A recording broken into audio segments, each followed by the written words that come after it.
السلام علیکم دوستوں. آج بجٹ کا کچھ ذکر ہو جائے، اقتصادی صورتحال کا کہ بجٹ پیش ہو چکا ہے، اس پہ ابھی بھی پارلیمنٹ میں بحث مباحثہ جاری ہے. معلوم نہیں کون کون سی تجاویز برقرار رکھی جائیں گی، کون سی تجاویز میں تھوڑی سی ترمیم کی جائے گی.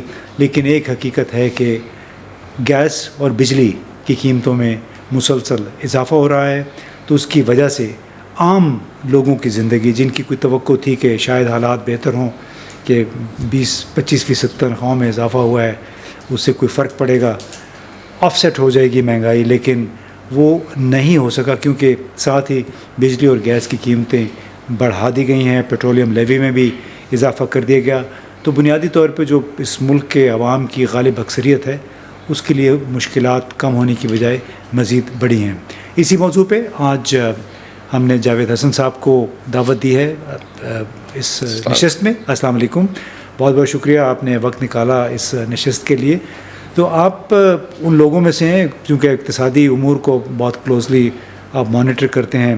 آپ کو کچھ توقع تھی کہ نیا وزیر خزانہ آیا ہے تو وہ ہو سکتا ہے کچھ نئی ویژن کے ساتھ، کوئی نئے خیالات کے ساتھ بجٹ پیش کرے، تو کچھ ایسا ہوا ہے؟ آئی تھنک پورے ملک کو توقع تھی کہ ایک نیا فائنانس منسٹر آیا، جو پہلے کا بھی فائنانس مگر فیمس بینکر رہے ہیں، سی او رہے ہیں بڑے بینک کے، اور بہت ہی پڑھے لکھے ہیں، اور کہ بڑے روشن خیال پروفیشنل ہیں جو نیا ویژن لا رہے ہیں، جس میں یہ ہے کہ گورنمنٹ کی جو بجٹ ہے وہ بڑی ایک امپورٹنٹ سٹیٹمنٹ ہوتی ہے کہ کیا ویژن ہے، کیا ڈائریکشن ہے، کیا کس طرف ملک جا رہا ہے. اور اس ویژن میں یہ تھا، اور جیسے پہلے باتیں بھی تھیں، کہ یہ ایک ریفارم بجٹ ہوگا، اور یہ نہیں کہ بس ریفارم، اسٹرکچرلی ریفارم ہوگا. اور اس میں بڑی بڑی باتیں یہ تھی کہ جو موٹی موٹی باتیں تھی کہ گورنمنٹ کا جو فٹ پرنٹ ہوتا ہے وہ ذرا سا کم کرا جائے گا. اور بڑا امپورٹنٹ ہے کہ پاکستان میں گورنمنٹ کا فٹ پرنٹ بہت زیادہ ہے، اور گورنمنٹ کی جو اسپینڈنگ ہے اس کی وجہ سے فسکل ڈیفیسٹ رہتا ہے، جو ہمیشہ بوروئنگ سے، پھر خسارہ سے جو خسارہ ہوتا ہے ہم لوگ کو بوروئنگ کرنی پڑتی. دوسری تھی کہ آپ کی جو کمپٹیٹیونیس ہے اکانومی، وہ بڑھائی جائے گی، اس لیے کہ آپ کمپٹیشن بڑھائیں گے، آپ انٹرنیشنلی ایکسپورٹس کریں گے. اور تیسرا تھا کہ آپ جو ٹیکس کا جو ہے نظام، آپ ذرا سا ایسا کریں گے کہ زیادہ سیکٹرز انکلوڈ ہوں. وہی جو بار بار لوگ ٹیکس میں آتے ہیں ان کو نہیں اور بوجھ ڈالیں گے. آپ کسی اور جو دوسرے سیکٹرز ہیں جو ابھی تک کوئی ٹیکس نہیں ہوئے ان کو لائیے گا. اب اگر دیکھتے ہیں اس بجٹ میں یہ تینوں چار چیزیں کمپلیٹلی مس کر دی جاتی ہیں. تو میں اگر سمجھتا ہوں ایک لحاظ سے یہ بجٹ جو ہے مسڈ اپرچونیٹی ہے. اچھا، مسڈ اپرچونیٹی، اور جو اسٹیٹس کو جس کو کہتے ہیں، یہ اس کا تسلسل ہے؟ بالکل، یہ کنٹینیویشن ہے آپ کے اسٹیٹس کو کی. یہ بزنس ایز یوزول اگر آپ کہنا چاہیں، بزنس ایز یوزول ہے. تھوڑا بہت بہتری ہو گئے ایک ادھر ادھر، مگر آن دا ہول ایسا کوئی نہیں ہے کہ ٹرانسفارمیٹیو جس کو کہیں بجٹ ہے. یہ کوئی انقلابی بجٹ نہیں ہے کہ ایسا بجٹ آئے گا کہ اگر اسی ڈائریکشن پر چلیں گے تو ہم لوگ 3 سال میں IMF کو خدا حافظ کہہ سکیں. تو اس تمام تو صورتحال میں اب اس ملک میں جو سرمایہ کاری کی کوشش ہو رہی ہے کہ بیرونی ممالک سے سرمایہ کاری لے کے آئیں، کیا وہ کوششیں کامیاب ہوں گی اگر آپ معیشت کے موجودہ نظام کو برقرار رکھتے ہوئے؟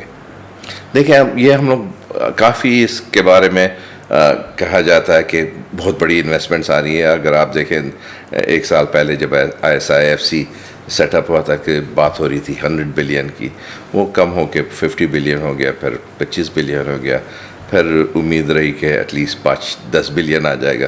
اب لگتا نہیں ہے. پہلے سعودی عربیہ والے سے بڑی امیدیں تھی کہ ان سے انویسٹمنٹس آئیں گی، اور وہ آئے بھی، ان کی ڈیلیگیشن ان نے دیکھا بھی، اور پھر دیکھ کے وہ واپس چلے گئے بغیر کوئی انویسٹمنٹس اناؤنس کرے ہوئے. سملرلی آپ نے دیکھا ہے کہ ریسنٹلی چائنا ہماری ڈیلیگیشن گئی تھی، پرائم منسٹر نے لیڈ کری تھی، اور اس میں فائنانس منسٹر میں وہ بھی وہاں پرائیویٹ انویسٹر سے بھی ملاقات ہوئی. ویسے کوئی کانکریٹ انویسٹمنٹس نہیں نظر آیا کہ بڑی انویسٹمنٹس آ رہی ہیں. ایون سی پیک جو ہے سی پیک 2 وہ اتنی کوئی انلارجمنٹ نہیں دیکھی ہے ہمارے چائنیز انویسٹمنٹ سے. سملرلی جو یو اے ای کی وہ اناؤنسمنٹ جو ہے وہ پاکستان کے پرائم منسٹر ہاؤس سے آئی ہے, ان کے طرف سے کوئی کانکریٹ انویسٹمنٹس 10 بلین کی نہیں آئی ہے. تو ابھی تک تو کوئی ایسا نہیں لگ رہا ہے کہ میجر انویسٹمنٹس آ رہی ہیں. اور یہ بھی سوچنا چاہیے کہ اب جو دور ہے جنرلی وہ گورنمنٹ ٹو گورنمنٹ انویسٹمنٹس کم آتی ہیں, وہ پرائیویٹ سیکٹر انویسٹمنٹ آتی ہے.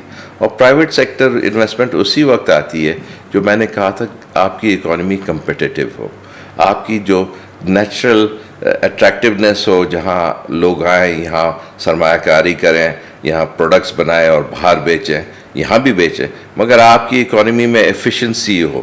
یہ نہیں کہ آپ کو گارنٹیز دے رہے ہیں. پاکستان نے تو کافی ساری انویسٹمنٹس اٹریکٹ کری ہیں جس میں بڑی لمبی چوڑی گارنٹیز دی ہیں, اور وہ بھی ڈالر ڈینومینیٹڈ گارنٹیز.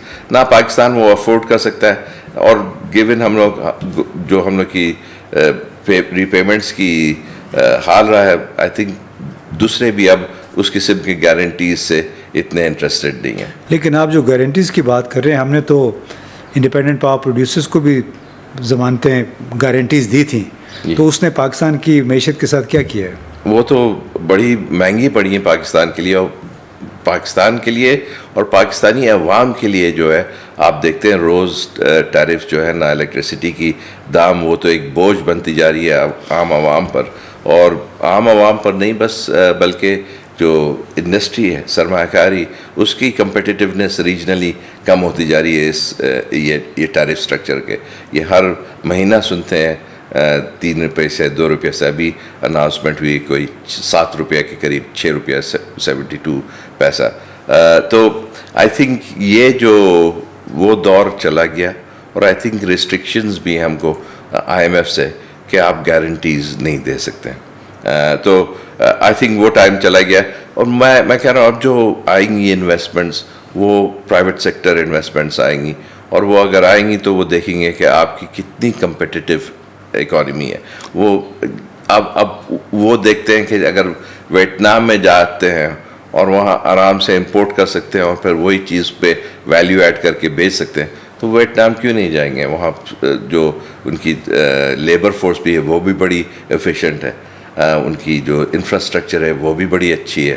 تو آئی تھنک ہم لوگ کو یہ سوچنا پڑے گا کہ یہ ایسی بات نہیں ہے کہ بس ہم لوگ جا کے ان کو بتا دیں کہ پلیز انویسٹمنٹ لے آؤ, اور وہ انویسٹمنٹ لے آئیں گے. تو بنیادی طور پہ وہ بزنس ٹو بزنس شاید اس میں امید ہوتی ہے کہ بیرونی سرمایہ کاری آ جائے. تو اس حالات میں جو اسپیشل انویسٹمنٹ فیسیلیٹیشن کونسل بڑی کوششیں کر رہی ہے کہ غیر ملکی سرمایہ کاروں کو پاکستان لایا جائے, لیکن اب سوال یہ ہے کہ ایس آئی ایف سی میں تو وہی بیوروکریٹ بیٹھا ہوا ہے جو کہ جس نے پاکستان کو ان حالات تک پہنچایا ہے.